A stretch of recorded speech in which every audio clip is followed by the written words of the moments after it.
Hey, thanks for joining us. We're at the 320 Recovery Center shooting our next artistic recovery video. I'm your host, Ty Walker, and I have here with me Amber Hicks. Amber has been an advocate for recovery for over 15 years, and we're doing a smoothie challenge today, and we are going to talk about how we can use smoothies to battle sleep problems and insomnia. And Amber, take it away. Thanks, Ty. Yeah, I think that is a big topic, and especially when we're working with people that are on the front end of recovery. And insomnia would be something that would be common. But unfortunately, it's not even just the front end of recovery. Some people, it could take months before they really get things back on track.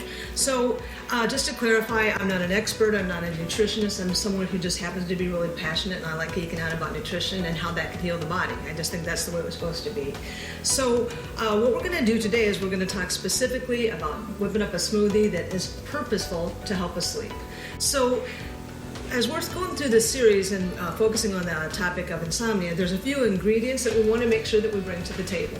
Especially when it comes, they're not the same if we're going to go and make up a smoothie and we're looking for something to help us sleep as something that's first thing in the morning and we want to get up and get going, right? Yeah. So a couple of those ingredients that I would personally want to be looking for is things that promote sleep, like low sugar. So natural sugar or not, it's still sugar. So one thing that we want to steer clear from in the evening when we're going to do something to get ready to go to sleep is not go high sugar, right? Yeah. So we're going to talk a little bit about that. The other one is looking for items that have magnesium. So magnesium is an ingredient that could really help us relax the body.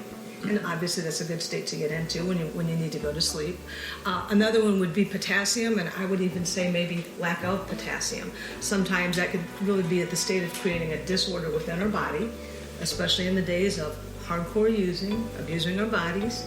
And sometimes it could be a potassium deficiency, and it's quite common. So why not have foods and just increase the potassium, right? So that makes sense. So that'd be another one to make sure that we go to sleep, that we could stay asleep instead of our mind racing and being full of anxiety.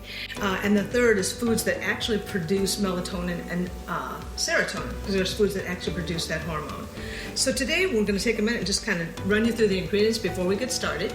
If you're a long-time smoothie maker or not, I think there's a couple of different ways that you could do this.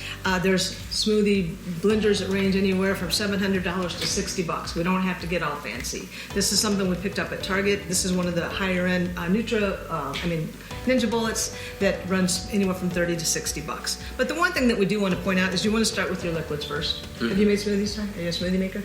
I have, yes. Okay. Has anyone in America not made a smoothie as of today? I think everyone has. But just in case. So you want to start with your liquid ingredients first.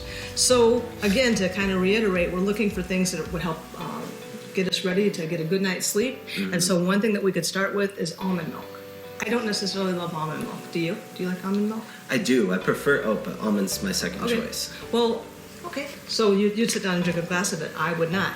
So one thing that we want to do is just like I said, start with your liquid first. I'm not one to really be into measuring, but you want to make sure that you don't get too much liquid in there, because you could always add more, just depending on if you like it super thick or not.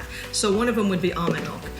The thing about almond milk is, this is another one we want to make sure that we go low sugar. If you're drinking it, maybe it isn't your gig, but for bedtime we want to go low sugar. Almonds are just crazy good for potassium. Potassium helps balance out our electrolytes, and that's something that's just incredibly important for a good night's sleep. Yeah. So throw a little bit of almond milk in there. Are you a tea drinker? I am, yes. Oh, yeah? Okay. So chamomile tea. So are you a person that would drink tea in the evening? Yeah. I think about it, but I don't do it. But if sleep is your thing and you're needing to get a better night's sleep, about 35 minutes to 45 minutes before you go to bed, make yourself a cup of really strong chamomile tea. We know it helps to produce melatonin and serotonin, and take about a cup of that, or however much you like, and just throw it in there. All right. Aren't you with me? Yeah. Tea and smoothie, that's new, but I like it. Yeah, it's a good choice. The other thing that I would take a look at is throwing some kiwi in there. So the thing about kiwis is this is an amazing boost of serotonin producing ingredients. So for me, again, I like to keep my stuff frozen. So it's really very much like recovery. If we plan ahead and we shop and we get the stuff in the freezer and we prep, the likelihood of us doing this is far more likely, right? Yep. So when I get myself a kiwi, I'll get a few of them and I'll throw them in the freezer. So I have some frozen kiwis. I'm just going to go ahead and throw it on in there. And what's next on the list? A banana. So when it comes to bananas, these look kind of yucky. Or do you like your bananas like this? Pretty close to that, yeah. Do you really? They start tasting really good when they get brown. I am surprised because forever I would take my bananas and I would just toss them. When they start looking like this, Yep. and so now I'm really disciplined. When my bananas start looking like this, I take them and I chop them up and I throw them in the freezer because they do make for really good smoothies. And they're a little bit sweeter, and so just to kind of sweeten it up and make it taste a little bit better. Here's our banana. Let's just stir a couple. So, did I forget anything? That's it. That's how we're going to make the smoothie. So we're just going to. So you don't add any ice or anything to increase the thickness at all? So you can do that. You could add ice. I prefer to do frozen fruit because I think the ice waters it down a little bit, but it's no big deal. If you're making a smoothie and you didn't happen to have frozen stuff, just throw a little bit of ice in there. Oh, yeah, so we're going to go ahead and throw that on there.